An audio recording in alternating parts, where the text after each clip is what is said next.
CC footage ద్వారా జీవన కుట్రను బయటపెట్టి జ్యోతి సూర్య దగ్గర గుండె పగిలే నిజాన్ని బయటపెట్టిన పూజారి తాత. జీవన చెంప పగలగొట్టి ఊహించని షాక్ ఇచ్చిన ఆనంది. ఈ వీడియో గనుక నచ్చితే తప్పకుండా ఒక్క లైక్ చేయండి. అలాగే పాపి మా Jeevan Jyoti serial latest episode టీవీలో కన్నా ముందుగా చూడాలి అనుకుంటే వెంటనే మన ఛానల్ని సబ్స్క్రైబ్ చేసుకొని పక్కనే ఉన్న గంట సింబలపై ఆల్ అని క్లిక్ చేసి మీ సపోర్ట్ను అందివ్వండి. జ్యోతి సూర్య రావడంతో ఇక ఎంతో సంతోషంగా ఆనంది ఆదిత్య ఇద్దరూ కూడా సత్యనారాయణ స్వామి వ్రతాన్ని అయితే మొదలు పెడతారు. అప్పుడే ఇంతలో జీవన కూడా అక్కడికి వస్తుంది. ఇందుమతి జీవన ఇద్దరూ కూడా ప్లాన్ అయితే చేసుకుంటారు. ఈ వ్రతం జరగకూడదు, ఈ వ్రతంలో ఏదో అపశృతి జరిగిందని అందరూ అనుకోవాలి అంటే ఇదొక్కటి సరిపోతుంది. ఆనందిని కుళ్ళి కుళ్ళి ఏడ్చేలా చెయ్యాలి అంటే ఇప్పుడు నేను చేస్తున్న ఈ ప్రయోగంతో ఖచ్చితంగా తను జీవితాంతం భయపడి చావడమే కాదు, ఏదో జరగబోతుంది అంటూ భయంతో వణికిపోతూ ఉంటుంది అంటూ జీవన్ అంటూ ఉంటుంది. నువ్వు ఏం చేసినా కానీ ఆలోచించి చెయ్యి. ఇక్కడే మీ అమ్మ నాన్న కూడా ఉన్నారు. ఏమాత్రం నువ్వు దొరికిపోయినా నీకు మీ అమ్మ చేతిలో గట్టిగానే ఉంటుంది అంటూ ఇందుమతి అయితే చెప్తూ ఉంటుంది. నన్ను చాలా తక్కువ అంచనా వేస్తున్నావు పెద్దమ్మ. నేను అనుకున్నది సాధించి తీరుతాను. మా అత్తయ్య గారికి ప్రాణమైన పెద్ద కొడుకునే ఇంట్లోంచి వెళ్ళిపోయేలా చేయగలిగిన నేను ఈ పని చెయ్యలేనా? చూస్తూ ఉండు అంటూ జీవన్ అయితే చెప్తుంది. ఇక అనుకున్న విధంగానే అక్కడున్న ఒక ప్లేట్లో తను తీసుకువచ్చిన పౌడర్ని అయితే కలిపేస్తుంది. ఇక అందరూ కూడా వ్రతం చేస్తూ దేవుడికి దండం పెట్టుకుంటూ ఉండగా అప్పుడు ఇక జీవన్ అయితే ఆ ప్లేట్లో అగ్గిపుల్లైతే గీసివేయడంతో ఉన్నట్టుండి మంటలైతే వస్తాయి. ఇక జ్యోతి సూర్య పెట్టిన బట్టలకైతే నిప్పు అంటుకుంటుంది. అది చూసిన జీవన ఇందుమతి ఇద్దరు కూడా అయ్యయ్యో ఏదో అపశృతి జరగబోతున్నట్టుంది. కుట్టి, నీ జీవితం అంతా ఇంతేనేమో, నువ్వు ఏ పని చేసినా ఇలాగే అవుతుందేమో. ఆ ఇంట్లో కాలు పెట్టావు, ఆ ఇంటిని నాశనం చేశావు. ఇప్పుడు ఆ ఇంటి వారసుడితో కొత్త జీవితాన్ని మొదలు పెట్టాలని శుభమా అంటూ వ్రతం చేస్తూ ఉంటే జ్యోతి సూర్య పెట్టిన బట్టలు కూడా కాలిపోయాయి. ఇక నీ జీవితం ఇంతే అంటూ ఇందుమతి అంటూ ఉండగా అలా కాక ఇంకెలా జరుగుతుంది?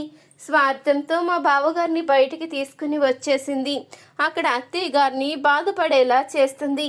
ఒక కన్న తల్లి ఉసురు ఊరుకునే పోతుందా? ఇది ఎంతో స్వార్థంతో ఆలోచిస్తూ ఉంటుంది. ఈ కుట్టికి నిలువెల్ల అహంకారం ఎక్కువ. తాను అనుకున్నదే సాధించాలి అనుకుంటుంది. ఒక తల్లి కొడుకుని విడదీసిన పాపం ఊరుకునే పోతుందా? ఆ దేవుడు తగిన శిక్ష వేస్తాడు కదా, అనుకున్న విధంగానే శిక్ష వేశాడు అంటూ ఇక జీవన నోటికొచ్చినట్టు మాట్లాడుతూ ఉంటుంది. అప్పుడిక పూజారి తాత అయితే కోపంగా ఇదంతా ఎలా జరిగిందో అసలు నేను తెలుసుకుంటాను అంటూ లోపలున్న సీసీ ఫుటేజ్ అయితే చెక్ చేస్తాడు. అప్పుడే జీవన ఒక ప్లేట్లో తను తీసుకువచ్చిన పౌడర్ కలపడం ఆ సీసీ ఫుటేజ్లో అయితే బయటపడుతుంది. అప్పుడే పూజారి తాత సీసీ ఫుటేజ్ని అయితే అందరికీ చూపించంగానే జీవన కుట్ర అయితే బయటపడిపోతుంది. ఇక జ్యోతి అయితే జీవన చెంప పగలగొట్టి ఏంటిదంతా, ఎందుకు ఇలా చేశావు అంటూ నిలదీస్తూ ఉంటుంది. అమ్మా, ఇంతకాలం నేను కుట్టి ఎన్ని కష్టాలు పడినా ఎంత అవమానం పడినా నోరు మూసుకొని సహిస్తూ వచ్చాను. కానీ నాకు ఆ శివయ్యే ఆజ్ఞ ఇచ్చాడు నిజాన్ని బయట పెట్టమని. అందుకని మీ దగ్గర నిజాన్ని బయట పెడుతున్నాను. మీ అసలైన మీ కన్న కూతురు, మీ ఇంటి వారసురాలు ఈ కుట్టియేనమ్మా. ఈ కుట్టి మీకోసమే తన జీవితాన్ని త్యాగం చేసింది. నీకు ప్రాణగండం ఉందని నిన్ను అమ్మాని పిలిస్తే నువ్వు దూరం అవుతావని నిన్ను అమ్మాని పిలవకుండా ఈ మల్లిని తీసుకువచ్చి నీ కూతురుగా పరిచయం చేసింది. నువ్వు నీ కన్న కూతురు అనుకుంటున్న ఈ జీవన నీ కన్న కూతురు కాదు, తను ఒక అనాథ. అసలు కుట్టి ఇలా అనుకోవడానికి కారణం కూడా ఉంది. ఆ స్వామీజీ మాటలు నమ్మి అదే నిజమనుకుంది. కానీ ఆ స్వామీజీ చేతి ఇందుమతి గారి అబద్ధం చెప్పించారు. నీ కూతుర్ని నీకు దూరం చేశారు అంటూ ఇక పూజారి తాత అయితే జ్యోతి సూర్య దగ్గర అసలు విషయాన్ని అయితే బయట పెడతాడు. అప్పుడే ఆ నిజం తెలుసుకున్న జ్యోతి సూర్య ఇద్దరు కూడా ఆనందినైతే నిలదీస్తూ ఉంటారు. ఏంటి కుట్టి ఇదంతా? నువ్వు మా కన్న కూతురువా, మరి నువ్వు ఎందుకు నిజాన్ని దాచిపెట్టావో, ఎందుకు నువ్వు ఒక స్వామీజీ మాటలు విని మాకింత శిక్ష వేశావు అంటూ అడుగుతూ ఉంటుంది జ్యోతి. అమ్మా, నువ్వు నాన్న సంతోషంగా ఉండడమే నాకు కావాలి. మీకోసం నా ప్రాణాలు ఇవ్వడానికైనా నేను సిద్ధంగా ఉంటాను అంటూ ఇక కుట్టి అనంగానే, నువ్వు సిద్ధంగా ఉంటావో, నువ్వు మా కడుపును పుట్టినందుకో మా రుణం తీర్చుకోవడానికి ఎంతో బాగా ఆలోచించావు. కానీ ఒక తల్లి తండ్రిగా నీ జీవితం గురించి ఆలోచించే అవకాశాన్ని కూడా మాకు ఇవ్వలేదు. ఎంతకెంత శిక్ష వేశావు. ఎప్పుడు కూడా నువ్వు చేస్తున్న పనులన్నీ చూస్తున్నప్పుడు నీలో మమ్మల్ని చూసుకుని మురిసిపోయే వాళ్ళము. ఇలాంటి కూతురు మాకెందుకు పుట్టలేదా అని ఎంతగానో బాధపడేవాళ్ళము. కానీ నువ్వే మా కన్న కూతురు అన్న విషయాన్ని మాత్రం తెలుసుకోలేకపోయాము అంటూ ఇక జ్యోతి సూర్య ఇద్దరూ కూడా బాధపడుతూ ఉంటారు. ఇంతలో అప్పుడే సునంద కూడా వచ్చి ఈ మాటలన్నీ వింటూ ఉంటుంది. ఇంతలో పూజారి తాత అయితే, అమ్మా, మీరు అనుకుంటున్నట్టు కుట్టి ఏ తప్పు చెయ్యలేదమ్మా, ఇది నిజం. తప్పంతా చేసింది ఈ జీవనే. మీ కూతురునన్న ఒకే ఒక విషయం అడ్డు పెట్టుకుని ఇదంతా చేస్తుంది. ఈ ఇందుమతి గారితో చేతులు కలిపి మిమ్మల్ని నమ్మిస్తూ కుట్టిని ఎప్పటికప్పుడే అవమానించేలా చేస్తుంది. కుట్టి ఆదిత్యబాబు జాబుకు వెళ్ళినా ఎక్కడా కూడా జాబ్స్ రాకుండా చేస్తూ వాళ్ళని ఊరి నుంచే శాశ్వతంగా తరిమెయ్యాలని ప్లాన్ చేశారు. ఇవన్నీ నేను తెలుసుకున్నాను కాబట్టి ఇప్పటికైనా నిజ నిజాలు బయట పెట్టకపోతే కుట్టి జీవితమే నాశనమైపోతుందని అర్థమయ్యే నేను ఈ విషయాన్ని మీ దగ్గర బయట పెట్టాను. ఇప్పటి వరకు కుట్టి నా నోరు కట్టేసింది.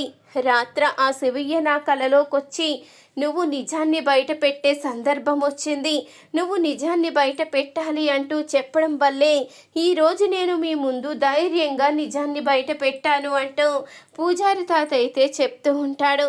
అప్పుడే ఈ విషయం తెలుసుకున్న సునంద కూడా చాలా కుమిలిపోతూ ఉంటుంది. అంటే కుట్టి ఆ ఇంటి అసలైన వారసురాలా? ఈ విషయం కూడా నాకు చెప్పకుండా తనని ఒక అనాథని అవమానించిన ఎవరు ఎన్ని మాటలన్నా సహిస్తూ ఓర్చుకుంటూ వచ్చింది. ఇలాంటి ఆనందిన నేను అనుమానిస్తూ అవమానిస్తూ వచ్చాను. నేను చాలా పెద్ద తప్పు చేశాను అంటూ సునంద అయితే అనుకుంటూ ఉంటుంది. ఇంతలో అప్పుడే ఇక జీవనైతే, ఏంటి ఈ కుట్టి నీ దగ్గర ఇలా అబద్ధం చెప్పమని నీకు డబ్బులు ఇచ్చిందా? నీకెంత లంచం ఇచ్చిందేంటి? పూజారివి పూజారిలా ఉండు. డబ్బుల కోసం కక్కుర్తపడి నేను జీవనను కాదని ఈ రోడ్డు మీద తిరిగే అనాథ ఆ ఇంటి వారసురాలని నువ్వు చెప్తే మాత్రం సహించేదే లేదు, చంపేస్తాను అంటూ జీవనైతే పూజారి తాత మీద చెయ్యెత్తబోతూ ఉండగా ఆనంది అయితే కోపంగా జీవన చెంపైతే పగలగొడుతుంది. ఏంటి, పూజారి తాత మీదే చెయ్యెత్తుతావా? అసలు నువ్వు మనిషివేనా? పూజారి తాత సాక్షాత్తు ఆ దైవ స్వరూపం. ఆ దేవుణ్ణి ఎప్పుడు స్మరిస్తూ ఉంటాడు, ఆ దేవుడికి సేవలు చేస్తూ ఉంటాడు. అలాంటి పూజారి తాతని పట్టుకుని నువ్వు నిలదీయడమే కాకుండా చెయ్యి కూడా చేసుకోబోతావా? అసలు నా విషయంలో నువ్వు ఎన్ని కుట్రలు చేసినా సహించాను కదని నువ్వు ప్రతి విషయంలో కూడా నీ ఇష్టం వచ్చినట్టు ప్రవర్తిస్తూ ఉంటే ఎలా సహిస్తాను అనుకున్నావో? నువ్వు అన్ని విషయాల్లో కూడా చాలా పెద్ద తప్పు చేస్తున్నావు. ప్రతి విషయంలో కూడా నీ ఇష్టం వచ్చినట్టు ప్రవర్తిస్తున్నావు. నేనిక సహించేదే లేదు. నీ నిజ స్వరూపాన్ని బయట పెడతాను. నువ్వు చేసిన తప్పులన్నీ అత్తయ్య గారి ముందు బయట పెడతాను. నువ్వు ఎలాంటి దానివో, ఎంత స్వార్థపరురాలివో, నీ జీవితం కోసం ఎంత స్వార్థంగా ఆలోచిస్తావో అన్నీ కూడా అత్తయ్య గారు తెలుసుకునేలా చేస్తాను.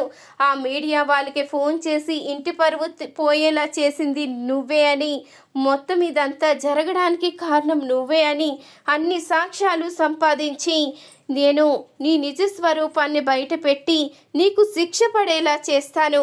ఇప్పటి వరకు ఊరుకున్నాను, కానీ ఇక మీదట ఊరుకునే ప్రసక్తే లేదు అంటూ జీవనికి వార్నింగ్ ఇస్తుంది ఆనంది.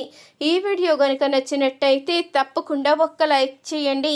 మీరిచ్చే ఒక చిన్న లైక్ మన ఛానల్కి ఎంతో సపోర్ట్నిస్తుంది. అలాగే పాపి మా Jeevan Jyoti serial latest episode టీవీలో కన్నా ముందుగా చూడాలి అనుకుంటే వెంటనే మన ఛానల్ని సబ్స్క్రైబ్ చేసుకొని పక్కనే ఉన్న గంట సింబలపై ఆల్ అని క్లిక్ చేయండి.